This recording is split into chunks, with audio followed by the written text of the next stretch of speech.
Okay, let's unpack this. We're diving deep into the world of permanent eyebrow makeup today. And specifically, the quest for results that look natural and, actually last. If you ever thought about getting permanent brows, or maybe you're an artist yourself, you definitely know the challenge. How do you get that perfect color, and how do you make it stay true? Avoid those frustrating color shifts over time. Yeah, it's a huge challenge. And what's really innovative here is how this company, Brovi, they're tackling that exact problem. They've got this new approach. They call it CarbonCut technology. CarbonCut technology, okay. Exactly. And our deep dive today is really going to explore how this unique way of formulating pigments, how it aims to solve some of those really common issues.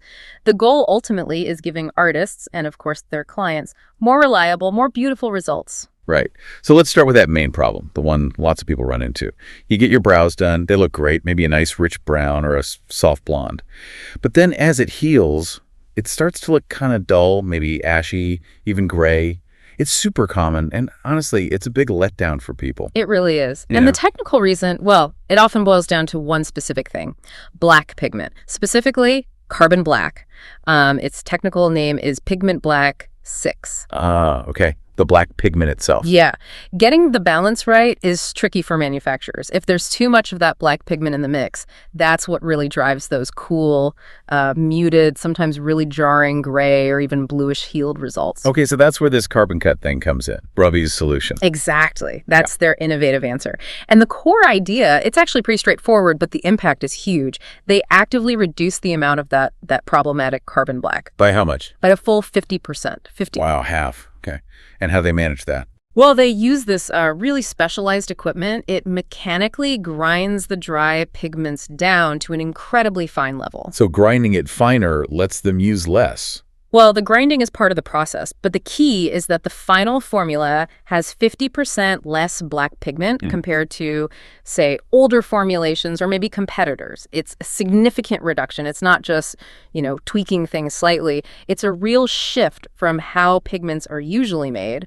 Others might dilute or mix to try and get lighter shades, but CarbonCut directly tackles the amount of black pigment. It gives much more control over that final healed color. That's fascinating. And, the stories behind these kinds of innovations are often the best part. This wasn't some, meticulously planned lab discovery from day one, was it? Yeah. How did CarbonCut actually happen? No, not at all. It was pretty much an accidental discovery, which is often how the best things happen, right? So Bogdan Meski, he's the owner of Brovi, and he's been really involved in their pigment development since they started back in 2018. And this technology, it kind of emerged from something unexpected. They were working on their Brovi 1 inorganic pigment series. Okay. And they were testing some new equipment for grinding pigments and mixing the ink, which, interestingly, wasn't even their main production method at the time. So they were making two specific shades, a warm light brown and a warm dark brown. Standard enough. But after they used this new process, the result was, well, it was two very dark brown shades, almost identical. Oh, so not what they wanted at all. Not at all. But, that failure or unexpected result, it sparked something. It shows how sometimes the big breakthroughs, they don't come from following a plan perfectly. They come from seeing something odd and asking why. Yeah. It highlights that value of just trying things, experimenting, and having sharp insight. That really is a classic innovation story. So they got these super dark pigments by mistake. What was the light bulb moment they had from that? Right. So that, let's say, unsatisfactory result led to the critical insight. They figured out, okay, what if we cut the black pigment concentration in half and then run it through this grinding and mixing process again? And when they did that, boom, they got the lighter shades they were actually aiming for. Okay. And not only that, the process also created a really stable pigment. But crucially, it had a significantly lower concentration of black pigment compared to what, other companies were making. And they didn't lose the depth of the color either. So that fine grinding, it sort of makes less go further, in a way. Is that right? You could think of it like that. What their lab discovered was this unique property. The finer you grind the black pigment, the more effectively it seems to saturate the whole volume of the ink. Okay, interesting. So think of it like a small amount of really, really finely ground carbon black can give you the same visual punch, the same depth, as a larger amount of pigment that's not ground as finely. I see. So the challenge before was trying to get light browns without them turning gray. Exactly. Before this, if you had a carbon black concentration similar to what you'd find in, say, universal tattoo inks, getting those soft, natural, lighter brown shades was almost impossible. They'd just heal gray eventually. So this combination, the finer grinding and the reduction in the total amount, that's what allows for those nuanced, lighter browns, and actually a richer, more stable, darker browns too, without ending up ashy. That makes sense. But are there any trade-offs? Like, does it need a different technique from the artist, or maybe does it affect how long the pigment lasts in the bottle? Anything like that? That's a really good question. But no, there aren't really trade-offs in terms of shelf life or needing a special technique. In fact, the feedback is often that it enhances the application, makes it smoother. Okay, so the mechanics are pretty clever. Let's zoom out a bit to the practical side. For an artist, their reputation is on the line with every single client. How does this tech really change things for them day to day? Beyond just stopping the grayness, are there other, maybe subtle benefits? New creative options? Yeah, absolutely. For artists, the advantages are really clear, and they hit on those major industry pain points. First, and this is probably the biggest one for the client too, it prevents gray healing results. The big one. Definitely. Because there's just significantly less carbon black in Brovi pigments, there isn't enough of it to cause that unwanted gray shift as the pigment settles. Second, you get stable color. That really uniform spread of the finely ground black pigment in the ink, it ensures much better color stability over time. Fewer nasty surprises later on. Right. Predictability is key. For sure. Third benefit, faster pigment penetration. Because the pigments are ground so fine, they seem to get absorbed into the skin more quickly during the procedure. Oh, interesting. So maybe less time working on the skin. Potentially, yeah. Yeah. It can make the artist's work more efficient, maybe less trauma to the skin, and often just a smoother, more even look right away. And then finally, it leads to even fading. The pigment tends to fade more uniformly over time, maybe around a year or so, without leaving those weird patchy spots you sometimes see with older pigments. That's huge, too.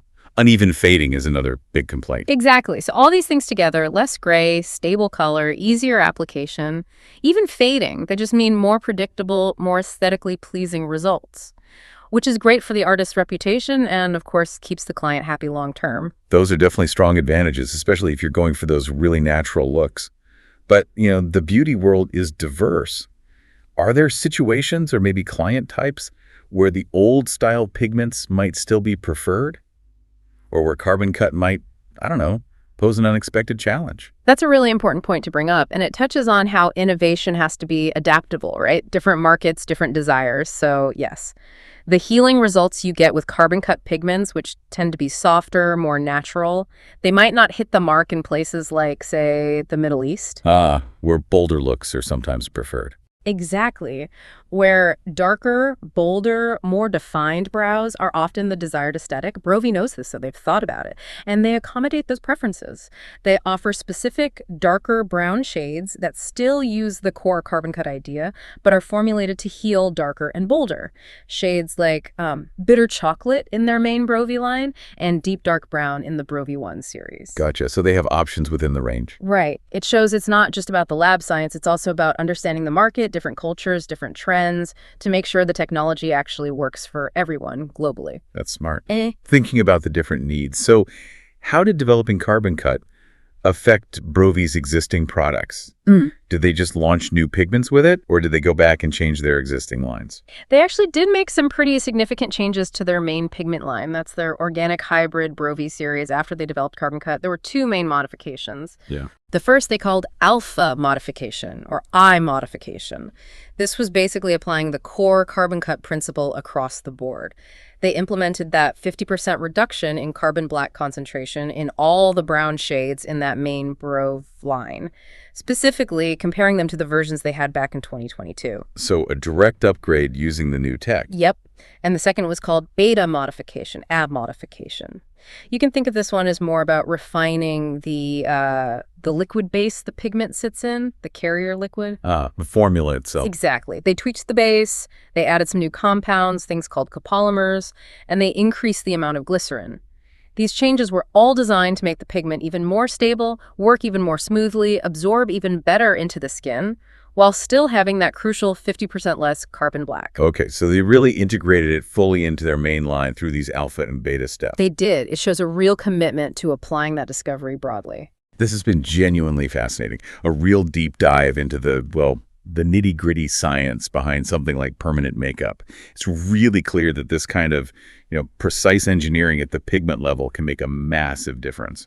CarbonCut technology really seems like a significant step forward for permanent brows, delivering stable colors, crucially preventing those gray tones, and making sure things fade out nicely and evenly. It feels like a huge win, really, for both the artists doing the work and the clients wanting those lasting, natural-looking results. It really is remarkable, isn't it? How a seemingly subtle change, just adjusting the formulation of a pigment, how much of a profound impact that can have. Not just on how it looks right away, but the longevity, the whole aesthetic outcome of permanent makeup down the line. It kind of makes you wonder, what other hidden innovations are out there shaping the products we use every single day, often in industries we might not even think of as being particularly high-tech or scientific. Makes you think, doesn't it?